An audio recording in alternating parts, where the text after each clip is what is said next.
Olá, bem-vindos à aula sobre ácidos e bases. Essa é a aula número 2 e hoje nós vamos falar sobre a teoria de Bronsted-Lowry e vamos também falar da escala de pH. Essa teoria ela foi desenvolvida por esses dois pesquisadores separadamente, depois ela foi unida e desenvolvida em 1923, publicada em 1923. Qual que é a vantagem da teoria de Bronsted-Lowry sobre a teoria de Arrhenius? A principal vantagem é que agora nós tiramos o efeito da água. Não precisa mais ser meios aquosos para essas ações acontecerem. E a definição também mudou levemente. Lá na teoria de Arrhenius, um ácido era uma espécie que liberava íons H+. Aqui, para a gente, vai ser uma espécie que doa os íons H+, independentemente de ser em meio aquoso ou não. E a base vai ser uma espécie que consegue captar esse próton. Então não precisa mais ser hidróxido. Pode ser qualquer espécie, desde que ela consiga captar o íon H+ de um ácido. Então aqui eu trouxe, por exemplo, o HCl continua sendo ácido, porque ele libera íon H+ para a espécie que ele tiver em contato. O ácido acético, que é um ácido fraco, na teoria de Arrhenius, é que ele libera um H+ e forma um íon acetato. O íon amônio, então percebam agora que não é mais simplesmente espécies neutras, pode ser espécies carregadas positivamente, elas já são iônicas, elas não precisam se ionizar para poder gerar o íon H+. Então o íon amônio, ele libera o íon H+, ele doa o íon H+, e como resultado forma-se a molécula de amônia. A água também ela tem características ácidas. Ela pode, então, doar o íon H+, e vai formar como íon aqui desse processo o íon H-. Entre as bases nós temos hidróxido de sódio, porque o hidróxido de sódio na presença de H+, seja ele qual seja o ânion dele aqui, vai formar Na+, né, que é o íon espectador da reação de neutralização envolvendo hidróxido de sódio, e água.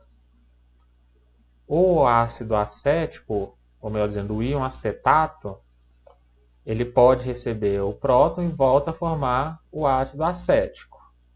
A amônia, ela pode capturar o próton e formar a espécie NH4+, o íon amônio. E a água também pode receber o íon H+, e formar o íon H3O+, também chamado de íon hidrônio. Tá? Então a reação de neutralização aqui agora mudou um pouquinho. Né? Uma base mais um ácido agora vai formar o quê? Vai formar um outro ácido e uma outra base. Como eu mostrei aqui para vocês. Por exemplo, o íon NH4+, ele libera um H+, e forma amônia. E a amônia, na presença de H+, pode capturar esse próton e formar o íon amônio.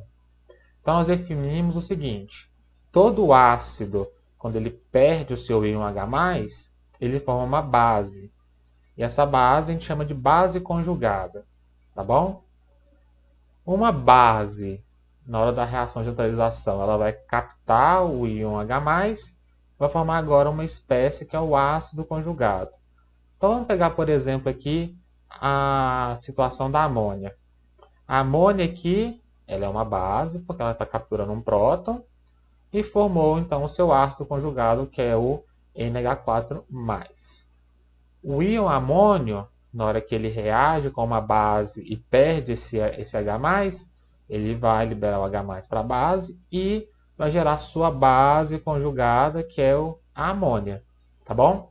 Então aí agora nós vamos sempre comparar em relação à nossa reação.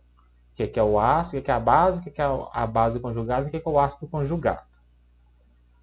Durante uma reação de neutralização, o equilíbrio vai estar deslocado no sentido de formar o conjunto de ácidos e bases mais fracos. Tá bom? Então, se eu coloco, por exemplo, NaOH e HCl, eles vão gerar NaCl e água, que são um ácido, um sal neutro, e a água, que é uma que a gente vai ver daqui para frente, que é uma base e um ácido fraquinhos. Então, a reação está deslocada para este lado. Se eu coloco amônia com HCl, por exemplo, a amônia pode receber um próton e formar o íon NH4+. O HCl e a amônia são conjuntos de ácido e base muito mais fortes do que o íon NH4+, e o ânion do HCl, que é o Cl-. Então a reação vai estar deslocada para este lado, tá bom? Mais para frente eu vou trazer mais exemplos para isso ficar cada vez mais claro. Como eu disse, então, a teoria de Bronte de Lowry elimina a condição de ser uma reação que acontece em meio aquoso. Então aqui eu trouxe alguns exemplos. Então a reação pode acontecer, por exemplo, no estado gasoso. Então na hora que eu coloco amônia gasosa presença de HCl, forma o sólido de cloreto de amônio. Percebam que aqui nada envolve meio aquoso, tá bom? Por que forma o íon NH4Cl? Porque no estado gasoso, qualquer espécie iônica em temperatura ambiente ela tende a estar no estado sólido. Então a amônia evapora, o HCl evapora, a reação de transferência de próton acontece, só que aí tem que formar um sólido. Se fosse temperaturas muito elevadas, aí formaria NH4+ e Cl- separadamente. Em meio aquoso acontece essa reação. A amônia reage com HCl e aí sim forma o íon NH4+ e a espécie Cl- separadamente. Aqui eu trouxe só um exemplo do que acontece de uma reação ácido-base em meio gasoso. Ela pode acontecer também no estado sólido, como por exemplo aqui eu trouxe o carbonato de cálcio, que é sólido, ele reage, por exemplo, com o ácido nítrico da chuva ácida, e aí acontece a reação de neutralização. Forma primeiro o ácido carbônico e o nitrato de cálcio. E o ácido carbônico está representado aqui na forma de água e CO2, porque ele prontamente se decompõe em CO2 e água. Pode acontecer também num sistema que está solubilizado, mas não é em meio aquoso, como por exemplo aqui, eu posso fazer uma reação que acontece em etanol. Então, o etanol, ele pode, na forma líquida, solubilizar o hidróxido de sódio e fazer uma reação ácido-base. Não é simplesmente uma solubilização. Então, eu formo o alcóxido de sódio, que é quando o etanol perde um próton, esse que está ligado ao oxigênio, e se liga ao sódio, e forma a água solubilizada em meio aquoso. Por isso que eu coloquei ALC aqui, como se fosse a abreviação de alcoólico. Então, a água dissolvida em meio alcoólico e o alcóxido de sódio também solubilizado em meio de etanol. Então, como identificar quem é o ácido e quem que é a base, quem que é o ácido e quem que é a base conjugada? Então, a gente pega a reação de partida e os reagentes serão sempre o nosso ácido e nossa base. Então, temos que identificar nesses dois aí o ácido e a base. Então, no caso aqui, eu trouxe a amônia com HCl de novo. Então, a amônia vai formar como base, porque ela forma um íon NH4+, que é a amônia quando ela capturou um próton. O Cl- é a base conjugada, porque ele veio do ácido do HCl. Tá bom? Na reação do carbonato de cálcio com o ácido nítrico, o ácido nítrico continua formando como ácido e o carbonato de cálcio vai formar como a base. Tá? A base conjugada vai ser o íon nitrato, tá bom? Se a gente está trabalhando no meio sólido, aí poderia até falar que seria o nitrato de cálcio, mas a base conjugada efetivamente é o ácido menos H+. Então, é só o ânion do ácido nítrico, o nitrato. E o ácido carbônico é o nosso ácido conjugado, porque ele veio da espécie básica e ganhou 2 átomos de hidrogênio.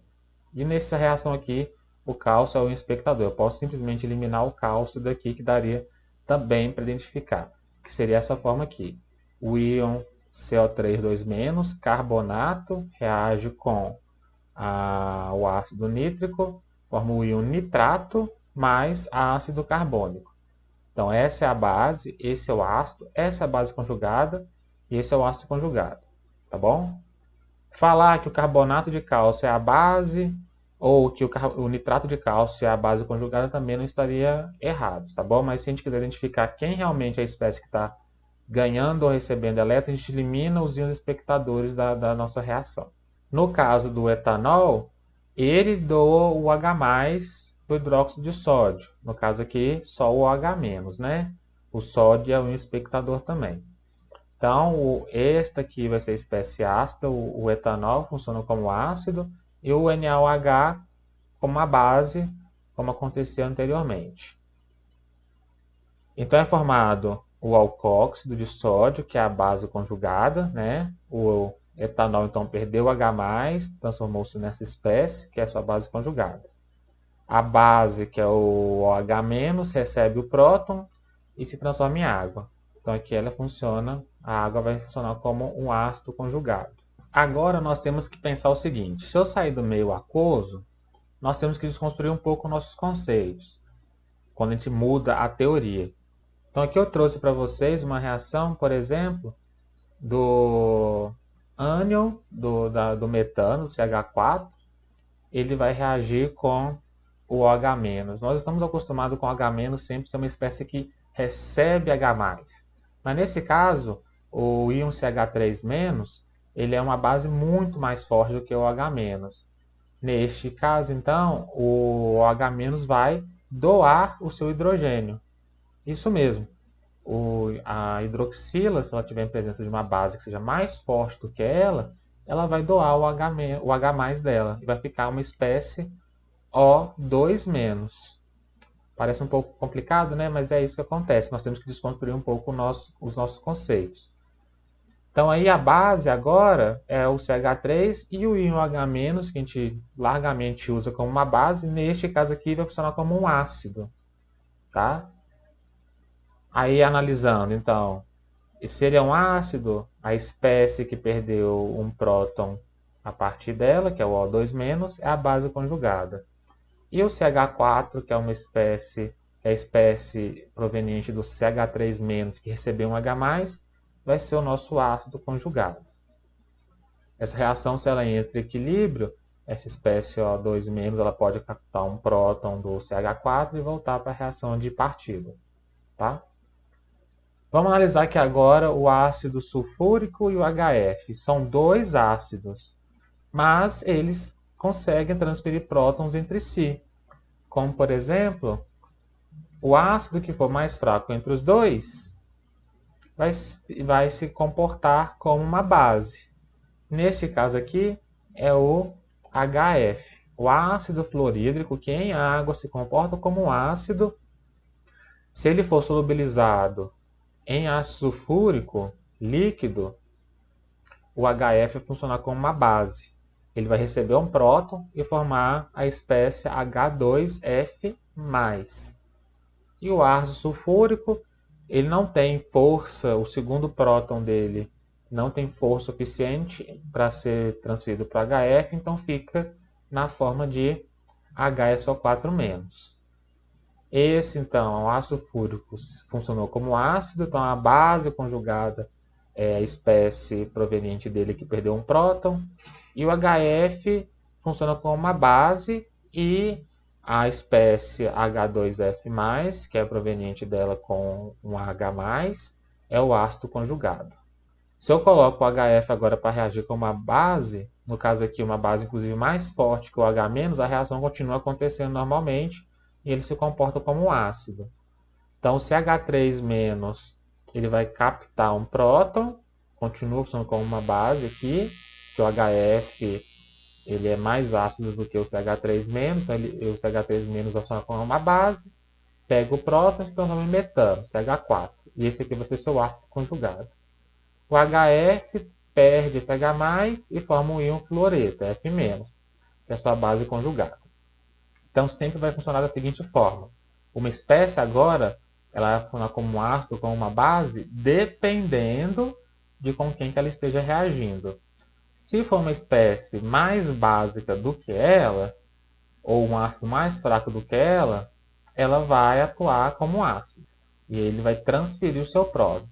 Se ele tiver em presença de ácidos mais fortes do que ele, aí ele vai atuar como uma base e vai receber o próton. Nós temos também algumas espécies que são chamadas de anfóteras. O que é uma espécie anfótera? Que ela pode tanto atuar doando ou recebendo H+. Então ela pode funcionar como ácido ou como base. Só depende de quem que ela esteja ali para poder fazer a reação. Então o primeiro exemplo é o íon bicarbonato, que tem essa fórmula química. Se eu tiro este próton, coloco ele em presença de uma base mais forte do que ele é capaz de doar este próton e transformar-se no íon carbonato. Se está na presença de meio ácido, e é um ácido mais forte do que o íon bicarbonato, ele doa um próton, né? Esse bicarbonato funciona como uma base e forma o íon, e forma a molécula de ácido carbônico. Então, veja, ela pode atuar tanto para um lado quanto para o outro. Então, por isso que é chamada de anfótera. Aqui nós temos um aminoácido, que é a glicina. Então, se eu tenho ela na presença de uma base mais forte do que esse grupo carboxilato, ele retira este H+, e forma uma espécie chamada de glicinato. Se eu tenho uma espécie mais ácida do que a glicina, ela vai doar o seu próton e vai formar esta espécie aqui. Tá? E aí elas podem se deconverter dependendo da quantidade de ácido e base que for colocando ali dentro. E um outro exemplo que é uma substância anfótera seria a água. A gente já viu alguns exemplos anteriormente. A água, na presença de H+, ela pode se transformar no íon hidrônio, H3O+, e ela pode perder esse H+ e formar o íon OH-, a hidroxila. Geralmente as bases, a grande maioria das bases, elas são aquelas espécies que têm pares de elétrons não ligantes que podem receber o H+. No caso de uma espécie que tenha átomos de hidrogênio e também pares de elétrons não ligantes, elas podem sofrer um processo chamado de autoionização. O que é isso? Ela, no estado líquido, ela pode combinar entre si e parte dessas moléculas vão atuar como ácido e parte das moléculas vão atuar como uma base, como é mostrado aqui no caso da água. Duas moléculas de água podem reagir, uma transfere o próton para a outra e forma o íon H3O+, e a espécie OH-. Outro exemplo seria o caso da amônia. A amônia, o nitrogênio tem um par de elétrons aqui que pode receber um próton. Então ele pode, uma parte das espécies, funcionar como ácido, gerar a base conjugada NH2-, e a outra parte como uma base, formar a espécie NH4+. Mesma coisa vai acontecer com o ácido acético, porque os átomos de oxigênio aqui têm pares de elétrons não ligantes. Então, parte se transforma no íon acetato e parte transfere o próton parte recebe esse próton, tá? E isso está em equilíbrio. Todas as moléculas que têm essa capacidade de sofrer autoionização, elas estão sempre em equilíbrio. Sempre existe um pouco da espécie protonada e um pouco da espécie protonada, tá? Então, em todas essas espécies, água, amônia e ácido acético, sempre vai ter um pouquinho dos íons, como está descrito aqui. E existe um caso especial que é quando a própria molécula tem essas duas partes, né? Uma parte ácida e uma parte básica. Elas também sofrem autoionização, como o caso aqui da glicina. A glicina, na forma neutra, na verdade ela não é assim, ela está ionizada. O ácido carboxílico ele é um ácido que consegue protonar a parte NH2 da molécula. Então, na forma neutra, na verdade, ele está assim, com uma carga positiva e uma carga negativa, que no final as duas se cancelam. Isso é chamado de aportuguesado, claro, o termo aqui vem do alemão, mas a gente aportuguesou para Ziltella, que é uma espécie que tem um grupo doador e um grupo aceptor de íons H+. Então, proveniente dessa autoionização, veio a escala de pH, que é usado universalmente. Então, a água sofre autonização e a 25 graus e uma atmosfera, a constante de equilíbrio deste processo pode ser escrito desta forma, que vale 1 vezes 10 a menos 14. Então, para água pura, a mesma quantidade de H3 ou mais tem que ser de OH-. Então, se eu faço essa substituição, coloco a concentração de OH- igual de H3 ou mais, então eu descubro que a concentração de H3 ou mais ao quadrado, né, coloquei aqui, H3 ou mais, multipliquei, vai dar 1 vezes a menos 14, e aí se eu tiro a raiz, eu descubro que a concentração de H3 ou mais é 1 vezes a menos 7. Para fazer a escala de pH, a gente tira menos log da concentração de H3 ou mais. Então, esta é a definição de pH. Na hora que eu faço isso, descubro que o pH para água neutra vale 7. Então, por isso que a escala de pH ela é centrada no valor igual a 7. Geralmente, a gente descreve que ela vai de 0 a 14. E a água neutra ela é em pH igual a 7. Tá bom? Então, nós utilizamos essa concentração de H3 ou mais para definir quem é ácido e quem é básico em relação à água. Se o pH proveniente de uma solubilização de um material em água der maior do que 7, a gente fala que é uma substância que atuou como uma base em água, e se o pH for menor do que 7, é uma substância que atuou como um ácido em água. Por quê? Porque aí ou aumentou ou diminuiu a concentração de H+, de forma a variar o pH. Voltando então aos indicadores, a gente pode perceber agora, colocar aqui em termos qual que é o pH em que cada espécie muda de cor. No caso da fenolftaleína, eu falei na anterior que ela é o indicador da reação ácido-base, mas ela na verdade ela não para em pH igual a 7, que é quando nós terminamos uma neutralização de um ácido com a base forte, né? Ela muda de cor em pH 8,4. Então, abaixo de 8,4, nossos olhos percebem a solução dela como sendo uma solução incolor, e acima de 8,4, uma solução rosa. O azul de bromotimol, que eu falei na última aula, que ela serve para aquarismo, ela tem essa coloração amarelo em pH 5, então em pH igual a 5 ela é totalmente amarelo, em pH 8 ela é totalmente azul, e as nuances são dessa forma. Em pH 6,2 é um verde amarelado, em 7 ele é puramente verde, 7,4 ele fica um azul esverdeado.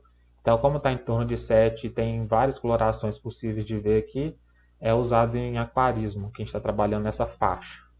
Então, por que, que a gente usa a fenolftaleína para indicar o final de uma reação que acontece em pH igual a 7, mas sendo que ela só muda de cor em pH 8,4? Então vamos fazer o seguinte, vamos pensar num exemplo. Eu quero neutralizar 10 ml de HCl com hidróxido de sódio e ambos estão na concentração de 0,01 mol por litro. Então, para chegar no ponto de equivalência, como a concentração dos dois é igual, eu tenho que utilizar o mesmo volume do ácido. Então, 10 ml. Então, eu gastei 10 ml para chegar em pH igual a 7. Agora, quanto que eu vou gastar a partir desses 10 ml para chegar em pH 8,4? Então, para chegar ao ponto de equivalência, ou ponto de viragem, que a gente fala que é quando o indicador muda de cor, eu vou falar o seguinte: a concentração de H3 ou mais é 10 elevado a menos o pH. O pH é menos log da concentração de H+, ou H3 ou mais. E então, a concentração de H3 ou mais eu posso calcular fazendo a operação inversa do logaritmo. Então, é 10 elevado a menos 8,4, que é o pH de viragem. Então, quando a concentração de H3 ou mais for igual a 3,98 vezes a menos 9 mol por litro, eu atinjo esse pH e a fenolftaleína muda de cor. Como que eu vou descobrir, então, qual é a concentração de OH- necessária para que a concentração de H3 ou mais fique igual a este valor? Então, eu tenho o Kw, que é a constante de autonização da água, e aí, se eu consigo descobrir a concentração de H3 ou mais ou H-, baseado na constante de autonização, que ela é constante a 25 graus e 1 atm. Então, se eu vario a concentração de H3 ou mais ou de OH-, a outra espécie tem que se equilibrar de forma a manter o Kw constante. Então, eu posso manipular. Então, a concentração de OH- pode ser escrito como Kw dividido pela concentração de H3 ou mais. Então vai dar esta equação, que no final das contas eu tenho que atingir uma concentração de 2,51 vezes a menos 6 mol por litro de OH- para que a de H3O+ seja igual a essa e atinja o pH de viragem. Então o volume extra, que eu vou chamar de X, para atingir essa concentração vai ser o seguinte: a concentração de OH- tem que ser igual ao número de mols de OH- dividido pelo volume. Pensa comigo, todo o OH- até completar 10 ml foi consumido com HCl. Então não precisa me preocupar com isso. Então, o número de mols de OH- é simplesmente o do excesso que eu estou colocando ali, está chegando em 8,4. Então é X vezes a concentração do NaOH, que é 0,01. Dividido então por 20 ml, que é o volume final da reação, mais esse pequeno acréscimo aí. E isso tudo tem que ser igual a 2,51 vezes a menos 6. Na hora que eu manipulo essa equação, eu vou descobrir que para eu sair de pH igual a 7 e chegar em pH igual a 8,4, eu preciso de 0,0015 ml. Ou seja, um valor muito pequeno. É muito menor do que uma gota, por exemplo, que tem valor de volume de 0,05. Então, se eu coloco uma gotinha a mais ou uma gotinha a menos, para mim não vai fazer diferença nenhuma no momento da titulação, mas é o suficiente para o indicador, inclusive, sair de pH, de incolor para colorido e indicar para mim o fim da reação. Ok? Então, é por isso que o pH não é igual entre o ponto de viragem e o final da titulação, mas a gente consegue utilizar com o erro que está dentro do erro do equipamento, que é uma gota para mais e uma gotinha para menos. Então, e agora nós temos outros indicadores para indicar fim da reação em outras condições. Então, temos aqui, por exemplo, o laranjado de metila, que ele tem um ponto de viragem 13,8. Sai de amarelo, sai de vermelho e vai para amarelo ou vice-versa, né? E esse ponto de viragem acontece em meio ácido. Então, para as moléculas que reagem e o final da reação ainda é no meio ácido, em pH menor do que 7, então aí nós podemos utilizar o laranjado de metila, por exemplo.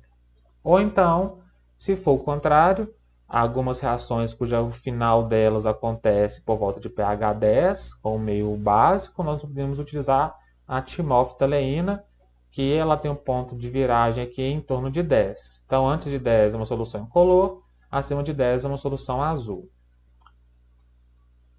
Nós temos que tomar alguns cuidados quando a gente está falando de escala de pH. Como, por exemplo, se o pH é menor do que 7, nós estamos nos referindo a uma espécie ou uma solução que gerou um meio ácido, tá bom? Então a gente não fala que o pH é ácido ou básico, a gente fala que o pH está associado, aquele pH 7 menor do que 7 no caso, é de uma solução ácida. Se a gente está falando de um pH acima de 7, a gente fala então que é uma solução aquosa, que ela está básica. E se for o pH igual a 7, nós falamos que é uma solução aquosa neutra. Ainda pensando em espécies que podem doar ou receber prótons, vamos pensar que agora, como uma solução, ela pode segurar o pH, desde que eu tenha nela tanto uma espécie para se comportar como ácido, como uma espécie para se comportar como base, que é o caso de uma solução tampão. Aqui eu trouxe um tampão de um ácido fraco e sua base conjugada, que é o ácido acético e o íon acetato, e eu posso mostrar para vocês que eu posso adicionar base forte e ácidos fortes, que o pH não vai variar tanto, ele segura o pH em torno de um ponto específico. Então, por exemplo, se eu faço 50 ml de uma mistura de 0,1 mol por litro de ácido acético e 0,1 mol por litro de acetato de sódio, se eu coloco aqui, ó, na constante de equilíbrio, essas concentrações, eu consigo descobrir que a concentração de H3O+, vai ser 3,16 vezes 10 elevado a menos 5. Ou seja, o pH dessa solução vai ser 4,5. Então, se eu for a essa solução adicionar 5 ml de HCl de concentração 0,0 mol por litro, o que vai acontecer? O número de mols de HCl que eu estou adicionando ali vai ser igual a concentração vezes o volume, E o volume total depois da adição desse HCl vai ser de 55 ml. Então, o número de mols do íon acetato vai diminuir, porque essa base conjugada do ácido acético vai captar esses prótons, né, já que é um ácido forte. Então, aí ele vai formar, no final das contas, 0,45 milimol de íons acetato, ou seja, diminui um pouquinho o número de íons acetato. Em contrapartida, aumenta um pouquinho o número de mols do ácido acético, né? A quantidade de acetato que pegou H+, é a quantidade de ácido acético que é formado, ou seja, 0,55 milimol. Na hora que eu pego a concentração de H3O, calculo a concentração de H3O+ nessas condições, vai ser igual ao Ka vezes a concentração do ácido acético após a adição do HCl, dividido pela concentração de íons acetato após a adição. Isso aqui vai dar um valor de 3,86 vezes a menos 5. Vejam que não variou muito. E no final das contas, se culmina num pH de 4,41. Ou seja, variou aqui na segunda casa decimal.